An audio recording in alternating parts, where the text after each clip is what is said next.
Now one in Nature also, which is now under publication. Of course, all the Indian journals as well. Next.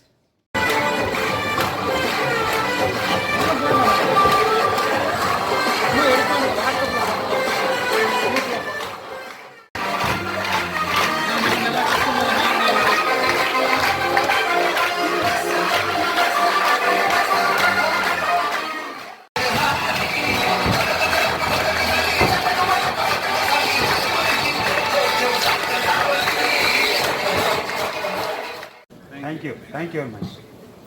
Well done. Thank you.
I would once again like to extend this, the longest welcome address ever given. Sorry about that. I would once again like to extend a very warm welcome to our distinguished guests, media, our colleagues, distinguished invitees, and one and all of you to this function. But I've got one other thing to do. I'm not done yet. Before when we talk about fitness. So I'll read the words and then you say it after me. Put out your hand, please. To take the pledge.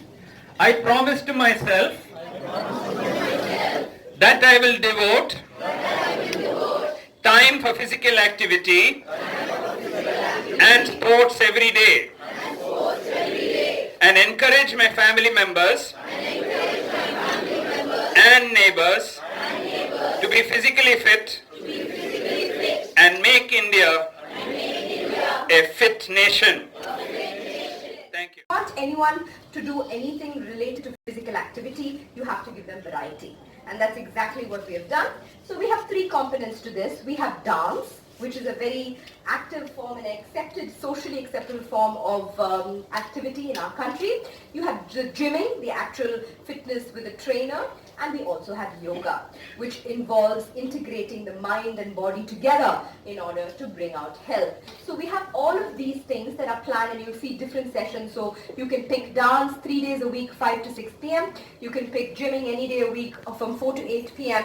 and yoga classes these 3 days. So we have these options. They can pick and choose anything, and they can come. They get personalized, a trainer who looks after them in the gym. They have yoga classes and dance classes, which are group sessions for this. So we take them through this journey, and they have weekly sessions with the dietitian, monthly sessions with the doctor, in which they can keep looking at things. So this is the team, and I'm going to invite, for first person is Dr. Lavlina, who has actually cancelled a trip to Cambodia to be here with you. Come on stage, Lavlina.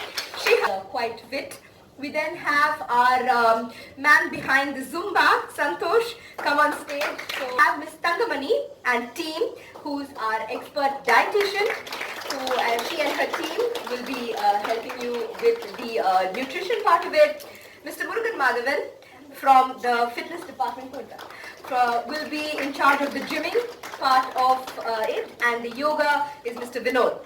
So this is our team. Do give them a round of applause.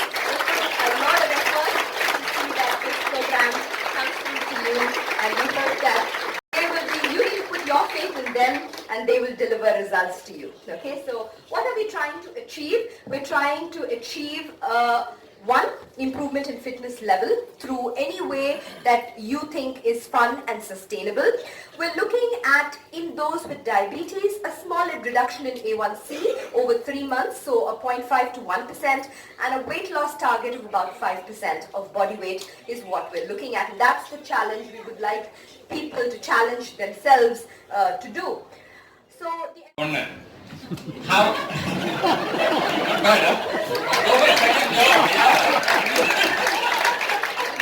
One day we going for diabetes, we need extra jobs like that. Effective translations. Number one, how important is to believe in yourself? தன்னம்பிக்கை என்றது ரொம்ப அவசியம் என்றது இந்த நீரிழிவு நோய் இருக்கிறதுனால தான் எனக்கு தெரிஞ்சது. Number two, how important are you in the group that surrounds around you? Sorry, say that again. How important are you in your community? Okay. நீங்க இருக்கிற சமுதாயத்துல எவ்வளவு முக்கியத்துவம் உங்களுக்கு இருக்குதுன்றது உங்களுக்கு தெரியும். இந்த வியாதி வந்தாதான் உங்களுக்கு தெரியும், இல்லைன்னா உங்களுக்கு தெரியாது. And number three, மூன்றாவதாக how important the community is for you. சமூகம் நமக்கு எவ்வளவு முக்கியத்துவம்ன்றது நமக்கு வியாதி வந்தாதான் தெரியும். முதல்ல தன்னம்பிக்கை, இரண்டாவதாக நம்மளுடைய முக்கியத்துவம் எவ்வளவுன்றது தெரியும், அப்புறம் சமுதாயத்தினுடைய முக்கியத்துவம் நமக்கு அப்பதான் தெரியும். Coming together under one roof, so the patient need not go here and there to get care, but everything under one roof. That's what is called as total diabetes care, and that's what makes us special. Next. I'm not going to go through this list, but we have been selected as the most outstanding institution, the best diabetes center, best endocrine center, best single specialty center, and so on by numerous agencies. We are the first in Asia to introduce the diabetes electronic medical record, first in Asia to produce a high fiber white rice, first center to introduce a glycemic index testing lab, and the first to introduce a precision diabetes care department. Next. We were ranked as the best standalone center by the Week magazine for 6 years in a row, and I think this year also, and by Times of India again for several years in a row.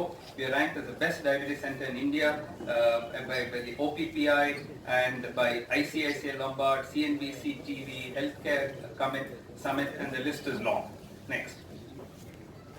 Moving on to the Research Foundation, we started this in 1996 in just one room. We had only one staff. From there we grew, and remember, this is a non-profit organization. We have no funding of our own. We do not have any support for the Research Foundation. All the support has to come either by way of donations or through research grants that we write. We don't have a single rupee income for the Research Foundation. So many people are skeptical and they say, you won't survive. How can you ever make this institution survive? Not only did we survive that first one, and then this building that we are standing in now actually belongs to the Research Foundation, the land also. Then we inaugurated this. People are very skeptical and said, how are you going to, build this block, and how are you going to sustain it without any income? 4 years later, we inaugurated the 40,000 square feet facility in a 6.5 acre plot in Siruseri, which became the world's largest standalone diabetes research center. And then we went on to add new departments of epidemiology, food and nutrition research in Gopalapuram, on the other side of our hospital, we have a clinical trials department. So we're just growing and growing. Meanwhile, we got recognition from several universities for conducting PhD courses. We also got recognition from all the national science bodies, Indian Council of Medical Research, Department of Science and Technology, Department of Biotechnology, and now even international universities. Now 2 universities, the Deakin University in Melbourne and the University of Warwick in UK have given us recognition whereby students can work here and get their PhD from there. This is a unique recognition which very few institutions have got.